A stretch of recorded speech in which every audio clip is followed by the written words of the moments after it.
New York City is full of hidden secrets, odd features, or interesting facts not known to most people. For example, did you know that south of Manhattan and east of Brooklyn, there is an island in the middle of the harbor? Like a beautiful oasis in the middle of a sprawling desert, Governor's Island stands today as a quiet little island with no permanent inhabitants. Rather, there is a selection of old military forts that are now museums, hiking spots, and areas for other recreational activities and events, leaving behind many types of trees, hundreds of species of birds, and even some chilling ghost stories. Governor's Island is the complete opposite of the noisy and busy city that surrounds it. Interestingly enough, the only way to reach this 172-acre island is through a ferry ride. While Governor's Island is a shadow of its former self, this land holds an illustrious history that goes back hundreds of years, far before the United States was even an independent country. In fact, this tiny island in New York played a pivotal role in both the American Revolutionary War and the War of 1812, in which American nationhood was successfully protected. Most people may have never even heard of Governor's Island, yet its secrets have defined history. So join me as we discover New York's Governor's Island. I'm your host, Ryan Socash, and you're watching It's History.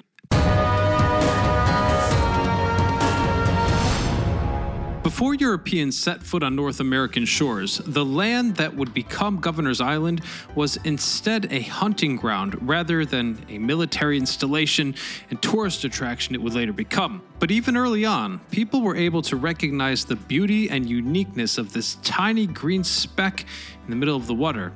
You see, across cultures, this island has always been regarded as a natural wonder, even as it was used for many different purposes by many different people. The Lenape people were the Native American tribe who lived in the area that would become Manhattan, and they called Governor's Island Pegonic, which refers to the large amount of nut trees that are on the island.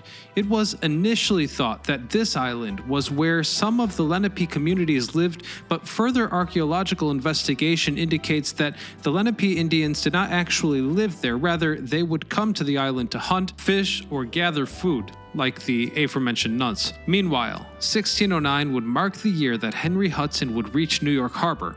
Hudson, who was employed by the Dutch to discover a northern path to Asia, instead came across a previously undiscovered land by Europeans, which would eventually become New York. In this unexplored place, Hudson found a plethora of natural resources, such as timber and fur, so much so that the Dutch West India Company was formed, and they started exploring all along the coast, looking for more and more valuable materials. A little over a decade later, a community of families from the French-speaking Walloon region in southern Belgium began building settlements in this new land. As for the island of Pegonic, they called it Nutten Island, a Dutch translation for the Lenape name. Eventually, the island was settled by some of the Walloon families, and as more and more people came over, they eventually moved across the water to the larger island, which would later become Manhattan.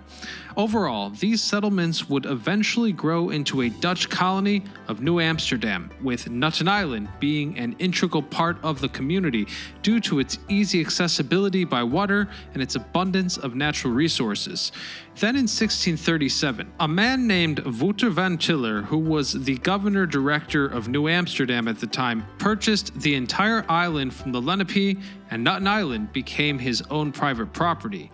Van Twiller would go on to build the prominent windmill and military fort, both of which would eventually define the island's purpose for centuries. Years later, though, Van Twiller eventually left the New World and traveled back to the Netherlands, leaving Nutten Island in the hands of the Dutch West India Company, who controlled the smaller island for the next few decades, until the British would arrive.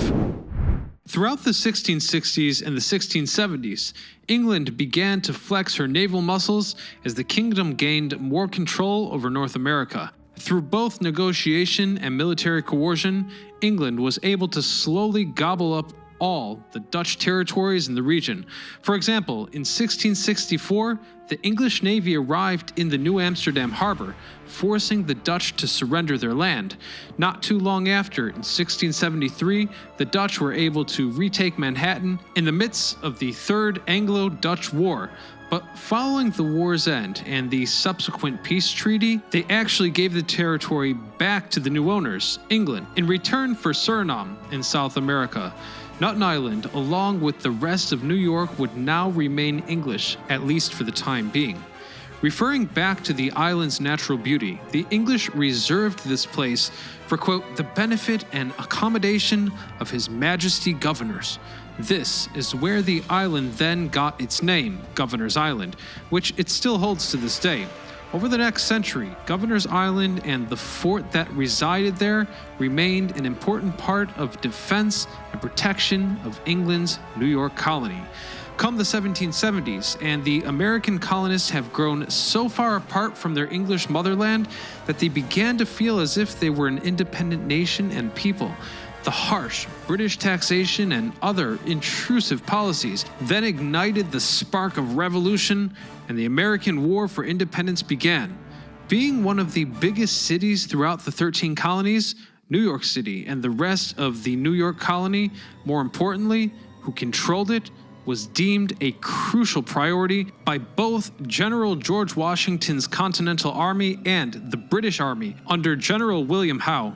In fact, New York City became the stage of the first massive battle of the Revolutionary War.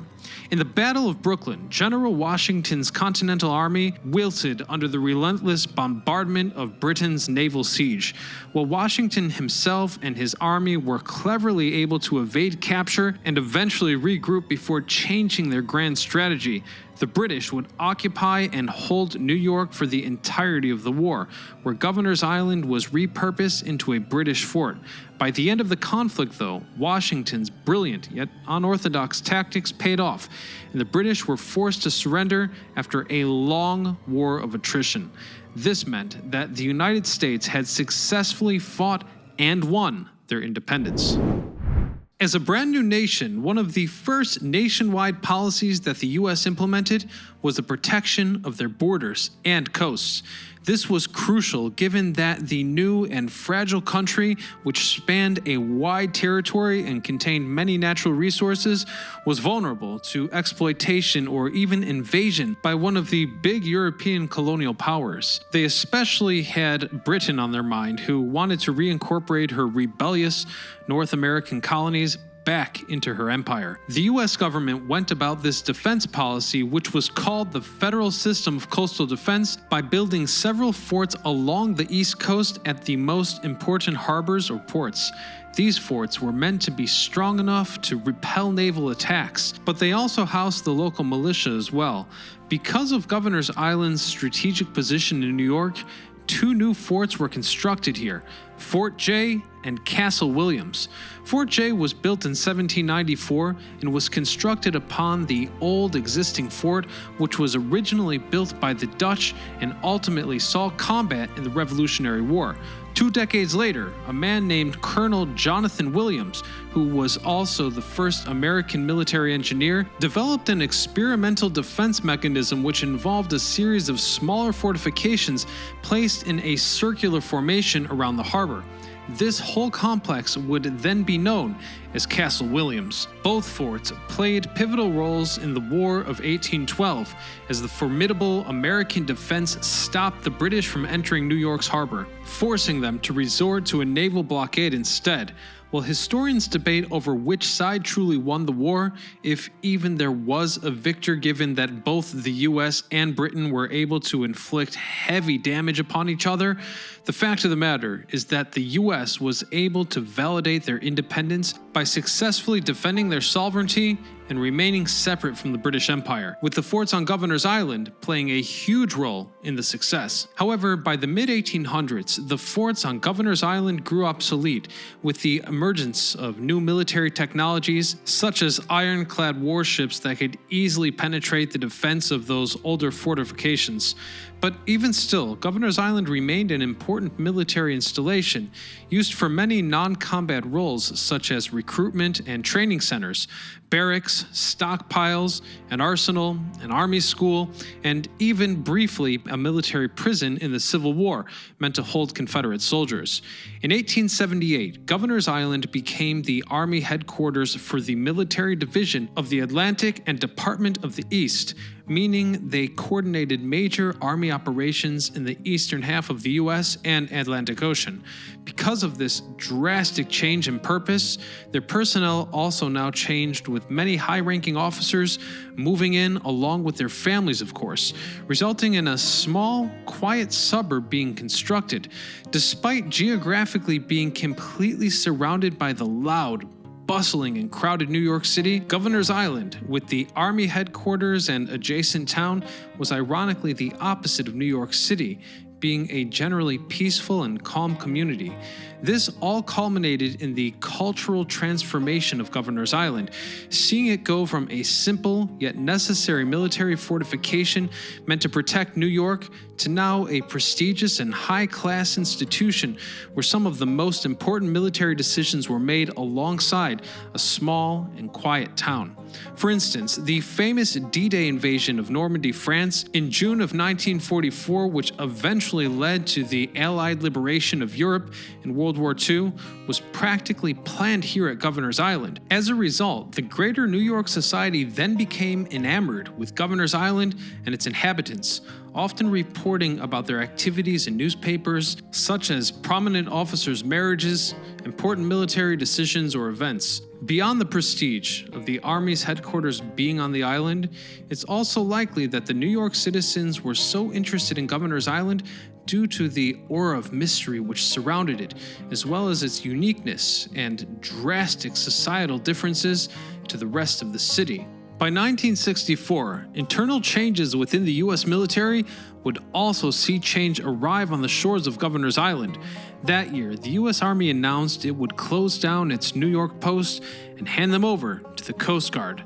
By the midway point of that decade, Governor's Island was no longer the Army's headquarters in control of the eastern United States. Rather now, it was a Coast Guard outpost ensuring the safety of New York's coast. While the day-to-day operations on Governor's Island were now vastly different and carried less weight, the place that the island held in New York society remained the same, with the fascination and curiosity staying. After 30 years under the banner of the U.S. Coast Guard, the island's 2-century-long service as an American military fortification would come to an end, as the ever-changing modern world meant coastal forts like those here were no longer worth their high price of maintenance. Nowadays, the island is under civilian control and has no permanent residents, but it is a massively popular tourist attraction where many can behold the natural beauty as well as the illustrious history which existed on the island. Despite being such a small piece of land, Governor's Island has seen a long lineage of American history, going back before the unified and distinct American culture was ever formed, let alone the sovereign nation. And yet, if you didn't know any better, you'd easily overlook it. But perhaps that's the point. Anyhow, thanks for watching. Hit that subscribe button for new videos every Thursday and Saturday. Click join to watch our exclusive tours of Urban Decay, and don't miss our video about the history of Newspaper Row. Until next time, this is Ryan Socash, signing off.